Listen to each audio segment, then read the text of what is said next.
Hello student, welcome back to Vishal sir phase in life. आज अपन 10th class CBSE का जो चैप्टर है लाइट, उसके जो इंटेक्स क्वेश्चन रहते हैं जो एनसीईआरटी में दिए हैं वो अपन आज सॉल्व करने वाले हैं। तो आज अपन कवर करने की कोशिश करेंगे पेज नंबर जो 168 पे क्वेश्चंस दिए उसको कवर करने की कोशिश करेंगे। अगर आप फर्स्ट टाइम इस चैनल पे आए तो प्लीज लाइक करो, सब्सक्राइब करो, जितना हो सकता है उतना शेयर करो ताकि और भी बच्चों को फायदा हो। राइट, तो अपन बिना टाइम वेस्ट किए फर्स्ट क्वेश्चन तक मूव करते हैं। राइट ऑन क्वेश्चन नंबर 1 जो एनसीईआरटी पे दिया है पेज नंबर 168 पे। क्वेश्चन है define, right on question, define the principal focus of a concave mirror. समझो पहले क्या है मिरर। कोई भी टाइप का दैट इज कॉन्केव और कॉन्वेक्स, है ना, अपन जिसको स्फेरिकल मिरर बोलते हैं। राइट, तो assume that this is nothing but principal axis. Right, इस पे आप आइदर कॉन्केव मिरर ड्रॉ करो या कॉन्वेक्स ड्रॉ करो, या उसने कॉन्केव मिरर बोला है तो अपन कॉन्केव मिरर ड्रॉ करने की कोशिश करेंगे। यहाँ पर मिरर ड्रॉ किया, इसको बाहर से कोटिंग कर दिए, ये आपका कॉन्केव मिरर बन गया। As you know that concave mirror CFP है ना, सेंटर, जिसको भी सेंटर रेडियस ऑफ कर्वेचर आगे बोलेंगे अपन, then focus and pole. Right, तो इसमें उसने डिफाइन करने को बोला, डिफाइन द प्रिंसिपल फोकस। आपको एक पॉइंट को डिफाइन करना है, पॉइंट F को डिफाइन करना है ना। अगर आप कॉन्केव मिरर की जगह कॉन्वेक्स मिरर लेते थे तो उसका डायग्राम इस टाइप से बनता था। ये हो गया आपका प्रिंसिपल एक्सिस, इसको कोटिंग इनसाइड से करते हैं अपन, तो ये आपका कॉन्वेक्स मिरर बन गया। यहाँ कॉन्केव के बारे में बोला डिफाइन करने को। इसका CFP जो आएगा इधर से आएगा CF एंड P। राइट, यहाँ आपको कॉन्केव मिरर के लिए फोकस को डिफाइन करना है, प्रिंसिपल फोकस डिफाइन करना है। तो as you know rule number 1 आपको पता है, जो rays parallel to principal axis आती है, ऑलवेज पासिंग थ्रू फोकस।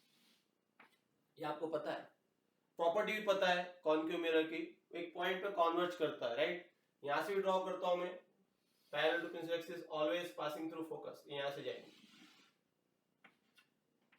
रे डायग्राम में दोनों एरो इंपॉर्टेंट रहते हैं, आपको आने का भी एरो दिखाना है, जाने का मतलब आफ्टर रिफ्लेक्शन रे कहां से जा रही है, through focus. That point on the principal axis is called as principal focus, है ना, जहां जो भी रेज है वो converge at a single point. Hopes आपको समझ में आया होगा। राइट डाउन उसका answer, the point on the principal axis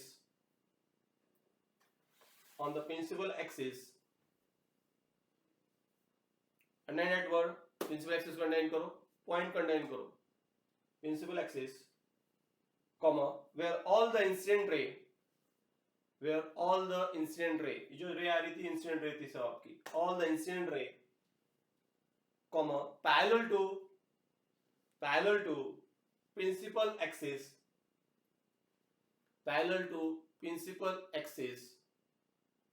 comma actually meet or converge after reflection from the concave mirror। कि क्वेश्चन में उसने कॉन्केव मिरर पूछा तो हम कॉन्केव के बारे में बोल रहे हैं, कॉन्वेक्स जो कॉन्वेक्स से आपसे लिखते थे। Concave mirror is called principal focus of a concave mirror. Hope so question समझ में आया होगा।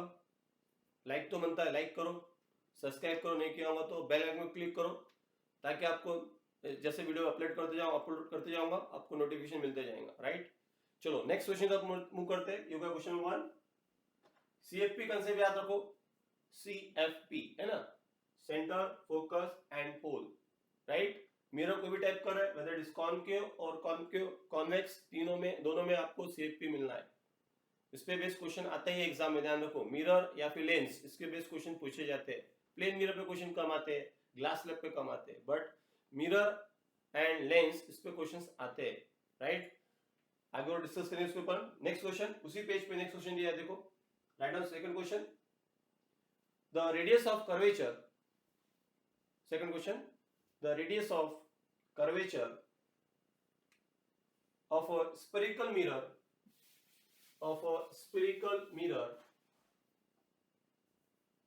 is 20 centimetre. ब्लैकबोर्ड वैल्यू लिखा हो मैंने, write down 20 centimetre. Full stop. What is its focal length? What is its focal length? आपको focal length निकालना है ना. उसका आपको रेडियस ऑफ कर्वेचर दिया है, राइट. देखो इधर आपको वैल्यू ऑफ आर दिया है, रेडियस ऑफ कर्वेचर दिया है 20 centimetre. You should find the value of focal length, मतलब you find out the value of small f. That should be equal to question mark. Symbol पे ध्यान दो. बड़ा f बोला तो आपका क्या था, प्रिंसिपल फोकस था. स्मॉल f बोला तो आपका फोकल लेंथ हो गया. आपको f फाइंड आउट करना है, फोकल लेंथ फाइंड आउट करना है, राइट. तो जैसा रेडियस और डायमीटर रिलेशन रहता है ना, एक सर्कल ड्रॉ करते हो तो अपन बोलते हैं इसका एक सर्कल ड्रॉ किया अपन ने. ये हो गया उसका रेडियस r, रेडियस हो गया r, राइट. उसका डायमीटर बोलूंगे आप तो कॉर्ड जिसको बोलते हैं अपन मैथ्स के लैंग्वेज में, ये आपका डायमीटर हो गया. इनमें रिलेशन आता है, as you know that radius should be equal to diameter by 2. In the same way यहाँ पे भी आपका रिलेशन आना है. फोकल लेंथ किसको बोलते हैं, आपने थ्योरी में पढ़ा है, जो डिस्टेंस पोल से लेके फोकस तक का रहता है, that is called as focal length. Small f से डिनोट करते हैं उसको अपन, राइट. आपको हाईलाइट होना चाहिए तो कलर चॉक यूज करता हूं मैं. जो अपन डिस्टेंस गिनते हैं पोल से लेके फोकस तक का, that is called as small f, focal length. और जो डिस्टेंस C से सेंटर से रहता है, पोल तक का बोलो या कर्वेचर तक का बोलो, यहां से लेके यहां तक का डिस्टेंस रहता है, that is called as capital R, जिसको अपन रेडियस ऑफ कर्वेचर बोलते हैं. तो आपको दिख रहा है यहाँ पे, यहाँ देखो एक ही बात है. ये अगर आपका 3 सेंटीमीटर है तो ये आपका 6 सेंटीमीटर रहेगा, या उल्टा बोलो, ये अगर 6 सेंटीमीटर है तो आपका 3 सेंटीमीटर रहेगा. जैसा रेडियस और डायमीटर रिलेशन है, ये अगर आपका 3 सेंटीमीटर है तो ये आपका 6 सेंटीमीटर रहेगा, तभी उसमें बाय 2 का रिलेशन बनता है. सेम कंसेप्ट यहाँ पे भी है. तो रिलेशन क्या है, f should be equal to r by 2. बस ये अप्लाई करना है, बहुत सिंपल है ना. तो क्या हो जाएगा, f should be equal to what is value of r, r is nothing but 20 centimetre divide by 2. तो f should be equal to 10 centimetre, right. अब यहाँ पर साइन कन्वेंशन की बात करते हैं अपन. साइन कन्वेंशन पे ध्यान देना चाहिए आप लोगों को. आपका जो मिरर है, या उसने मेंशन किया है, देखो वहां पे स्फीयर का मिरर बोला है, ओके. यहाँ मेंशन नहीं बोला, अगर मेंशन रहता था तो it is concave mirror. Concave mirror का मेंशन रहता था वहां पे, तो इसका फोकल लेंथ जो आता था आपका, इस साइड ले रहे हैं तो नेगेटिव आता था अकॉर्डिंग टू साइन कन्वेंशन. वो अगर फोकल लेंथ उसने पूछा होता कॉन्वेक्स मिरर की, तो उसकी फोकल लेंथ इस साइड से गिनते थे अपन, तो आती थी पॉजिटिव. यहाँ उसने स्पीकर मिरर बोला, मेंशन नहीं किया. अगर पेपर में सेम क्वेश्चन आता और मेंशन रहता instead of speaker mirror, question step से आता था the radius of curvature of a concave mirror, है ना. अगर कॉन्केव मिरर बोला होता तो फिर आपको यहाँ पे साइन कन्वेंशन पे ध्यान देना पड़ता था. बट यहाँ बोला नहीं, स्पीकर मिरर बोला, तो you know spherical mirror divided in 2 parts, one is called as concave, other is called as convex, right. But यहाँ मेंशन नहीं है. अगर वहाँ मेंशन रहता था कॉन्केव मिरर, तो फिर आपको साइन कन्वेंशन ध्यान देना पड़ता था. कॉन्केव मिरर रहता था तो आपको पता रहना चाहिए कॉन्केव मिरर है, इस साइड है तो वैल्यू नेगेटिव रहती है. जब कॉन्वेक्स मिरर बनाते थे हम, इस साइड बनाते थे तो वैल्यू क्या रहती थी उसकी, पॉजिटिव रहती थी. तो आपको भी यहाँ साइन कन्वेंशन में नेगेटिव साइन लेना पड़ता था, बिकॉज जो साइन r का रहता है वो साइन f का आता है, राइट. लाइट चैप्टर में साइन कन्वेंशन बहुत इंपॉर्टेंट है. स्पीकर मिरर बोला इसलिए बात चल गई आपकी, बट अगर उसने स्पीकर मिरर ना बोलते हुए अगर उसने मेंशन किया होता whether it is concave mirror और convex mirror, तो आपको साइन कन्वेंशन देखना पड़ता था. तो उससे आपको समझ में आ रहा होगा. चलो आगे बढ़ते हैं अपन नेक्स्ट क्वेश्चन की तरफ. यहाँ पे ऑलरेडी सिंबॉलिकली आपको लिखना पड़ता है, तो आपको पता ऑलरेडी, आपको समझा चुका. उसके पहले भी कई वीडियो में बताया मैंने आपको. गिवन जब डाटा लिखते हैं तो लिखना पड़ता है, फुल फॉर्म लिखना पड़ता है. r let r be the radius of curvature, f be the focal length, to find the focal length वगैरह वगैरह आपको फॉर्मेट पता है. इसमें टाइम वेस्ट नहीं करूंगा. नेक्स्ट क्वेश्चन तक बढ़ते हैं. Question number 3. देखो क्या बोल रहा हूँ. क्वेश्चन 1 एंड 2 हो गया है. जो लोग लेट वीडियो देख रहे हैं उनको बता रहा हूं मैं, एनसीईआरटी का क्वेश्चन चल रहा है अपने, इंटेक्स क्वेश्चन कवर करने की कोशिश कर रहा हूं. पेज नंबर 168 पे काम कर रहे हैं अपन. उसमें पहला क्वेश्चन हो चुका है, दूसरा हो चुका है, राइट. इसके पहले भी मैं एक वीडियो अपलोड किया हूं, प्लीज वो देख लेना लाइट के ऊपर, जहां मैंने रिफ्लेक्शन एंड रिफ्रैक्शन के बारे में समझाया. थोड़ा देखेंगे तो कंसेप्ट क्लियर हो जाएंगे आपके, राइट. चलो आगे बढ़ते हैं अपन. Third question, name, right on third question, name a mirror that can give an erect and enlarge जल की ट्यूबलाइट इरेक्ट बोला है, इरेक्ट बोलते हो केस नंबर ध्यान में आना चाहिए, मिरर ध्यान में आना चाहिए आपको, कहाँ पे पॉसिबल है। Erect and enlarge, underlined word, erect and enlarge image of an object, image of an object, of an object।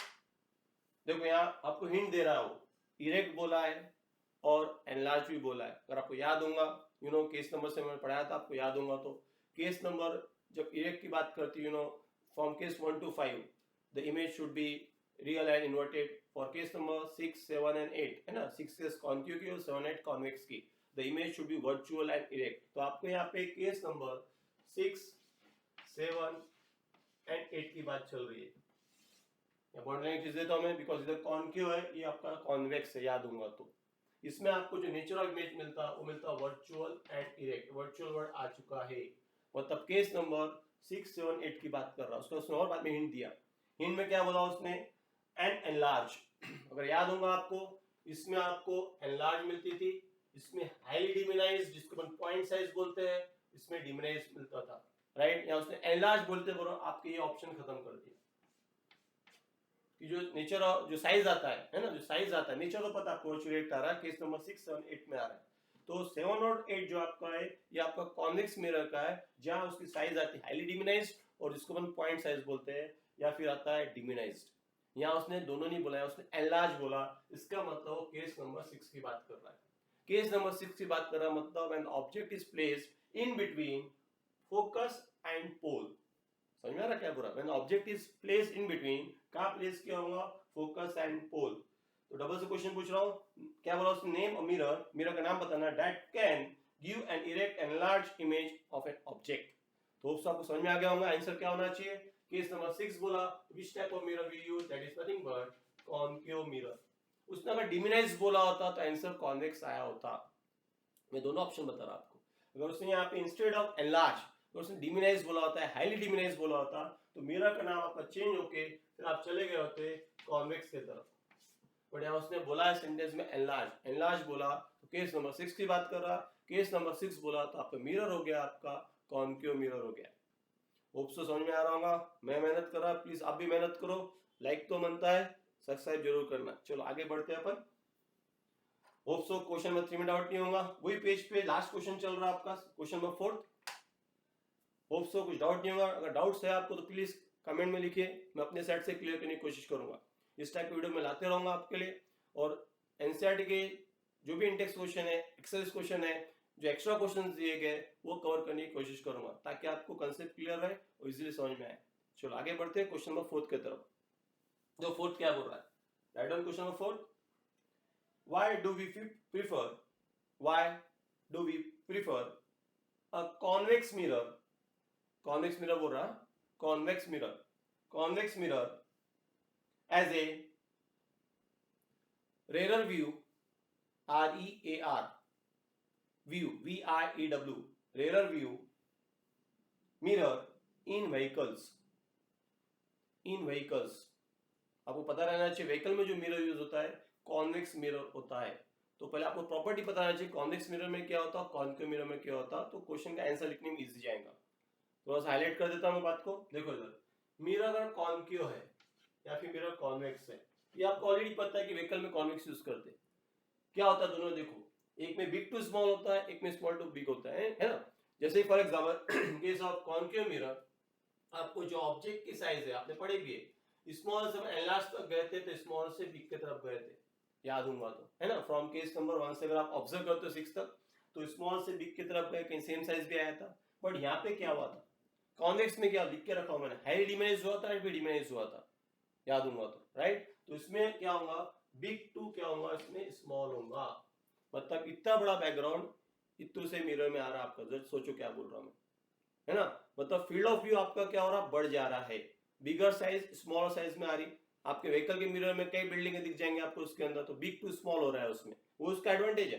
दूसरा एडवांटेज, मिरर आपका कॉन्वेक्स है तो इमेज जो बनेगी, यहाँ ऑलरेडी लिख चुका हूं, वर्चुअल एंड इरेक्ट, है ना। यू नो वर्चुअल समझता है आपको, वर्चुअल समझता है ना, रियल इन्वर्टेड नहीं बोल रहा मैं। बिल्डिंग उल्टी नहीं दिखेंगी, बिल्डिंग सीधी ही दिखेंगी, वर्चुअल दिखेंगी, है ना। समझ में आ रहा होगा, तो वही कंसेप्ट यहाँ पे भी है। तो ये इसके दो बिग एडवांटेजेस है कॉन्वेक्स मिरर यूज करने का, कि फील्ड ऑफ व्यू बढ़ जाता है, ज्यादा ट्रैफिक आपको मिरर में दिखेगा, ताकि आप साइड देख सको पीछे से कितनी कार आ रही, कितनी गाड़ी, सब आपको दिखेगा, फील्ड ऑफ व्यू बढ़ गया आपका, है ना। समझ में आ रहा हूँ क्या बोल रहा हूँ मैं। इसलिए अपन व्हीकल में कौन सा मिरर यूज करते, कॉन्वेक्स मिरर यूज करते, जिससे आपको एडवांटेज मिलता है, बिग टू स्मॉल में आ जाते हैं अपन, और जो इमेज बनती है वर्चुअल एंड इरेक्ट बनती है ना। यहाँ पे आपको ऑलरेडी पता है कि हाईली डिमेज इमेज बनेगी, है ना। चांसेस इसके ही कम है कि अपन व्हीकल, इसलिए लिखा भी रहता है, आपने अगर पढ़े होंगे व्हीकल के मिरर पे लिखा रहता है observe appear to be closer than appear, अगर पढ़े होंगे आप लोग, लिखा रहता है, पढ़ के देखना, लिखा रहता है वहां पे, वही कंसेप्ट यहाँ पे भी है। तो आपको डिमिनाइज करके मिल रहा है, राइट। समझ में आ रहा है क्या। अगर मैं 6 फीट मेरी हाइट है, अगर आप मिरर के अंदर देखते हो तो वहां पे मैं रिड्यूस होकर आपको 3 फीट 2 फीट का दिखूंगा, फील्ड ऑफ व्यू बढ़ जाएगा आपका, है ना। समझ में क्या बोल रहा हूं मैं, मेरी साइज चेंज नहीं हो रही, मेरी हाइट चेंज नहीं हो रही, बट फील्ड ऑफ व्यू जो आपका एनलार्ज हो जाता है, ताकि इमेज उसमें ज्यादा इमेजेस आ सके, राइट। होप्स तो समझ में आया होगा, राइट ना उसका answer. Convex mirror is use because, ये अपन 2 पॉइंट में लिखेंगे इसको ताकि समझ में इजी है। Because number 1, first point, it always produce point ऊपर नीचे और चल दो, से कोई फर्क नहीं पड़ता है, always produce virtual and erect image, right. First point हो गया, उसको समझ में आऊंगा। Second point, the size of the image form is smaller, बड़ी चीज आपको छोटी दिखेंगी, is smaller than the object size। Double repeat करो second point, the size of the image form is smaller, small का अंडरलाइन करो, बिग टू स्मॉल में आ रहा है, स्मॉलर वर्ड का अंडरलाइन करो, मेन वर्ड को अंडरलाइन करते जाओ, आदत डालो अभी से, बोर्ड में बहुत फायदा होगा इसका। जितना आप हाईलाइट करोगे मेन पॉइंट को, वैल्यू को समझ में आएगा आपका नॉलेज क्या है, राइट, उस हिसाब से आपको मार्क मिलेंगे। तो मेन पॉइंट को आप हाईलाइट करना है ताकि उसको दिखे, ताकि आपको एडवांटेज मिला उसका, right. Write down, smaller than the object size. अब दोनों के ऊपर से बोल रहे, पैराग्राफ चेंज करो। Therefore it enables the driver to see a wide field of view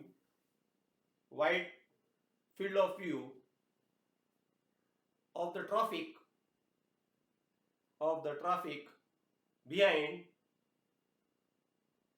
behind the vehicle in a small mirror।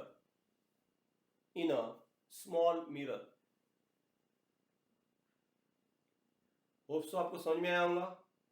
Doubt हो तो प्लीज कमेंट बॉक्स में लिखना। मैं यहाँ पे पेज नंबर एनसीईआरटी का जो था आपका 168 के चारों क्वेश्चन कवर कर चुका हूँ। नेक्स्ट वीडियो में मैं नेक्स्ट पेज नंबर जो आ रहा है आपका एनसीईआरटी का पेज नंबर 171 को कवर करने की कोशिश करूंगा। होप्स तो आपको समझ में आ रहा है। लाइक तो बनता है, लाइक करो, सब्सक्राइब करो, जितना हो सकता चैनल को शेयर करो। Thank you very much, good day and good bye.